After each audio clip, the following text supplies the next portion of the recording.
Salam semuanya, bagaimana kabar kalian hari ini?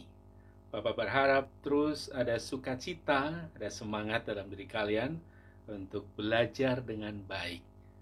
Pada hari ini kita akan belajar bab 4 mengenai keluarga yang kuat melahirkan pribadi yang kuat.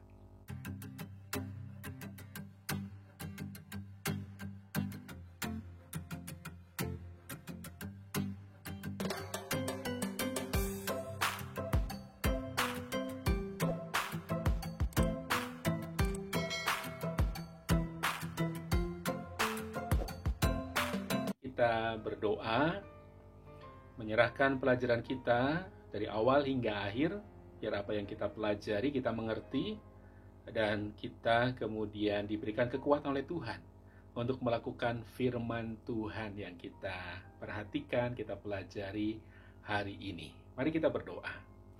Bapa, di dalam Kristus Yesus kami bersyukur untuk kasih-Mu, berkati kelas kami dari awal hingga akhir. Apa yang kami pelajari kami mengerti, apa yang kami mengerti kami bisa melakukannya untuk kemuliaan nama Tuhan, untuk menjadi berkat bagi sekeliling kami. Di dalam Kristus Yesus, haleluya, amin. Kita memperhatikan beberapa hal, yaitu tujuan kita belajar tentang keluarga yang kuat, yang melahirkan pribadi yang kuat. Yang pertama, setelah mengikuti pelajaran ini, kalian diharapkan mampu menganalisis secara kritis masalah perceraian yang terus meningkat sebagai dampak dari keluarga yang tidak kuat. Kemudian yang kedua, mampu memaknai keluarga yang dibangun di atas Kristus sebagai batu yang kokoh berdasarkan Matius 7 ayat 24 sampai 27. Tujuan ketiga, setelah belajar dari materi ini, kalian mampu menjelaskan aspek-aspek karakter bangsa dan menerapkannya dalam kehidupan sehari-hari. Baik, mari kita memperhatikan beberapa hal berkenaan dengan realita yang ada di sekitar kita. Kasus perceraian terus marak dan meningkat dalam kehidupan masyarakat di sekitar kita. Terdapat dua perceraian, yakni cerai hidup dan cerai mati. Salah satu pasangan meninggal. Banyak faktor yang menjadi penyebab perceraian, misalnya ketidakharmonisan dalam rumah tangga karena masalah ekonomi, adanya orang ketiga atau perselingkuhan, bahkan perzinahan. Krisis moral, yaitu tanggung jawab suami atau istri yang dilalaikan. Dan juga adanya kekerasan dalam rumah tangga atau KDRT. Kita bisa perhatikan sebagai generasi penerus bangsa, remaja Kristen perlu dibekali dengan norma-norma dalam masyarakat dan juga nilai-nilai Kristiani, sehingga kelak keluarga yang dibangun adalah keluarga yang kuat dalam landasan moral, sehingga masalah perceraian itu bisa dikurangi atau diatasi. Saya yakin ketika kalian menikah, tujuan kalian adalah saling mengasihi satu sama lain seumur hidup ya, sampai maut memisahkan kalian atau pasangan kalian. Bagaimana cara membentuk keluarga yang kuat? Ya, kamu tentu sudah pernah mendengar tentang kisah orang yang bijaksana dan orang yang bodoh, bukan? Sekarang silakan kalian baca, pahami, buka Matius 7 ayat 24 sampai 27. Ya, nanti perhatikan Matius 7 ayat 24 sampai 27. Baca baik-baik, pahami apa maksud Tuhan di dalam firman Tuhan itu. Membangun rumah diartikan sebagai membangun kehidupan, termasuk kehidupan keluarga. Supaya kehidupan ini kuat, maka kamu harus membangun rumah itu di atas dasar yang kokoh. Jika kehidupan keluarga dibangun di atas Kristus yang merupakan dasar yang kokoh, maka keluarga akan memiliki kehidupan yang kokoh, aman, dan selamat. Ya, membangun keluarga di atas Kristus artinya Seluruh kehidupan keluarga bergantung sepenuhnya kepada Kristus. Seluruh bangunan kehidupan keluarga bertumpu sepenuhnya kepada Kristus sebagai landasan hidup keluarga. Kristus akan sepenuhnya menopang kehidupan keluarga Kristen dalam menghadapi berbagai persoalan kehidupan dan juga memampukan keluarga melewati ujian, sehingga setiap kali keluarga menghadapi ujian, keluarga tetap kokoh dan kuat berdiri, serta memperoleh keselamatan yang kekal. Apalagi yang harus kita perhatikan dalam membentuk keluarga yang kuat? Kehidupan keluarga setiap hari juga harus bergerak ke arah Kristus. Tuhan menginginkan keluarga memiliki hubungan yang kuat, terikat dengan Kristus. Tuhan ingin keluarga bertambah teguh di dalam iman kepada Kristus dan hati berlimpah dengan ucapan syukur. Menjadi orang Kristen tidak cukup hanya mendengarkan firman-Nya saja, tetapi harus menjadikan firman itu hidup dalam diri dengan mempraktekkannya dalam kehidupan sehari-hari. Masih tentang membentuk keluarga yang kuat. Realita yang terjadi dalam kehidupan orang Kristen adalah sangat sulit untuk mempraktekkan firman Tuhan dalam kehidupan sehari-hari. Namun, jika keluarga Kristen benar-benar mengandalkan Kristus sebagai landasan hidup dan setiap hari mau berusaha dengan keras membangun hubungan yang dalam dengan Tuhan Yesus Kristus, serta menjadikan kasih sebagai pengikat, maka Kristus akan menolong umat-Nya, menolong setiap keluarga untuk dapat melakukan kehendak-Nya, serta mampu menahan badai kehidupan yang sering menerpa. Lalu, bagaimana supaya menjadi pribadi yang kuat? Kepribadian yang kuat itu seperti apa? Keluarga memiliki peluang yang besar untuk membangun karakter yang kuat dalam diri anak-anak di dalam keluarga itu.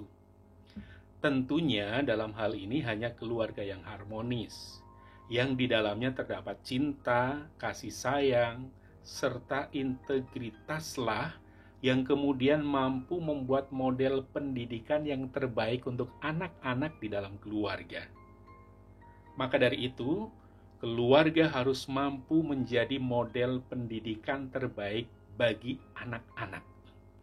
Mari kita terus perhatikan kepribadian yang kuat. Apabila keluarga memiliki fondasi yang kuat dan kokoh dalam kelangsungan hidupnya, maka hal tersebut juga akan memberikan dampak bagi anggota keluarganya, termasuk bagi anak-anak di dalam keluarga. Anak-anak akan tumbuh dalam terang kasih dan firman Tuhan yang menuntunnya dalam mengarungi masa depan yang cerah dan sesuai dengan nilai-nilai Kristiani. Jadi kalau keluarga itu baik, keluarga itu tumbuh dalam firman Tuhan, anak-anak terlindungi dan akan diarahkan untuk mempunyai nilai-nilai hidup Kristiani yang berkenan di hadapan Tuhan. Dan inilah hal-hal yang bisa dilakukan di dalam kehidupan keluarga supaya menjadi pribadi-pribadi yang kuat. Yang pertama adalah membiasakan pola hidup Kristiani.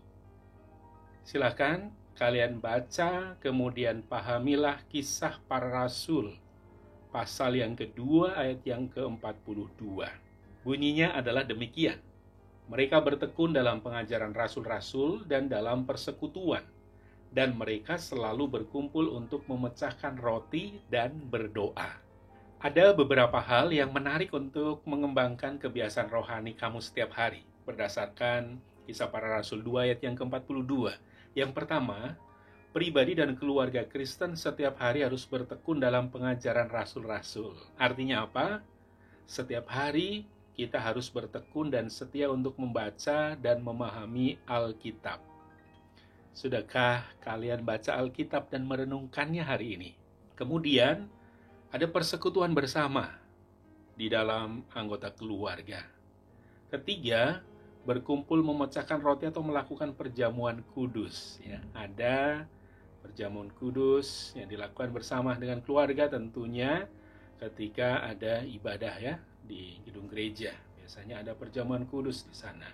Kemudian yang keempat adalah berdoa bersama untuk kepentingan pribadi, berdoa untuk keluarga, dan juga berdoa untuk gereja Tuhan.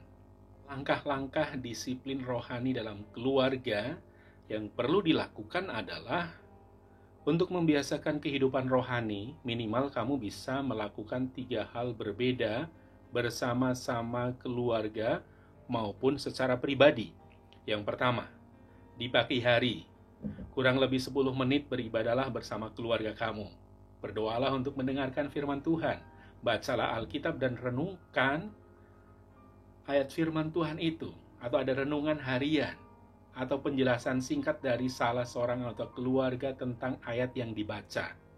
Kemudian berdoalah untuk mengucap syukur atas firman Tuhan yang sudah dibaca. Mendoakan kegiatan sepanjang hari ini. Mendoakan orang lain dan juga berdoa untuk gereja Tuhan.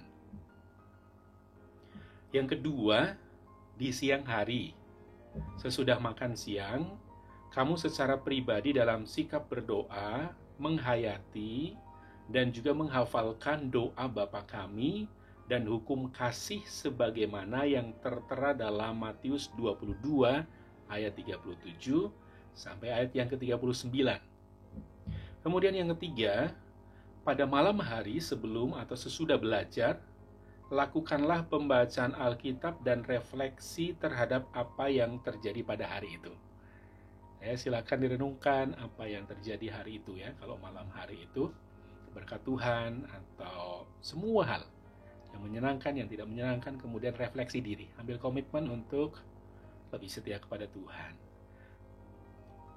Iya, kita perhatikan juga bahwa sebagai pribadi yang kuat, kita juga harus memiliki karakter bangsa yang ini juga mendukung karakter Kristen. Ya, pribadi Kristen yang kuat harus juga mempunyai aspek-aspek karakter bangsa. Aspek karakter bangsa yang akan mendukung pribadi yang kuat adalah yang pertama, religius, kemudian jujur, toleransi, menghormati, menghargai perbedaan, orang yang berbeda agama juga, disiplin, kerja keras, kreatif, mandiri, kemudian demokratis, rasa ingin tahu, ada semangat kebangsaan, cinta tanah air, menghargai prestasi, bersahabat, berkomunikasi dengan baik, cinta damai, gemar membaca, peduli lingkungan, peduli sosial, dan kemudian bertanggung jawab. Itulah karakter bangsa yang harus kita punyai sebagai orang-orang yang percaya di dalam Tuhan.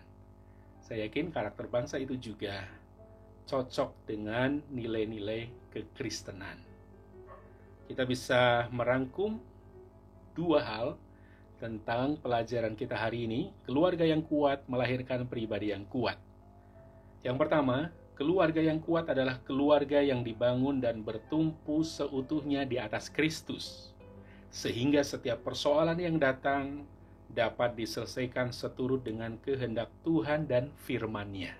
Kedua, keluarga yang kuat akan memberikan dampak positif bagi anak dalam proses pertumbuhannya, sehingga anak akan memiliki karakter yang kokoh berakar dalam Kristus. Di akhir pertemuan kita, ada tugas mandiri yang harus kalian kerjakan. Yang pertama, bagaimana cara keluarga mengandalkan Kristus sepenuhnya untuk menopang kehidupan keluarga kalian. Ya, silakan catat apa sih yang dilakukan keluarga supaya keluarga kalian kuat di dalam Tuhan. Bukti kalau keluarga kalian mengandalkan Tuhan itu apa? Kalian catat ya. Kemudian yang kedua adalah kenalilah dirimu dengan mengidentifikasi apa yang menjadi kelebihan dan juga kelemahan kamu.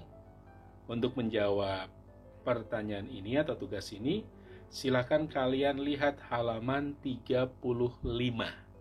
Ada kolom di sana, kalian isi. Kemudian yang ketiga adalah hafalkan ayat Matius 7 ayat 24 dan 26. Sekali lagi, hafalkan Matius 7 ayat 24 dan 26.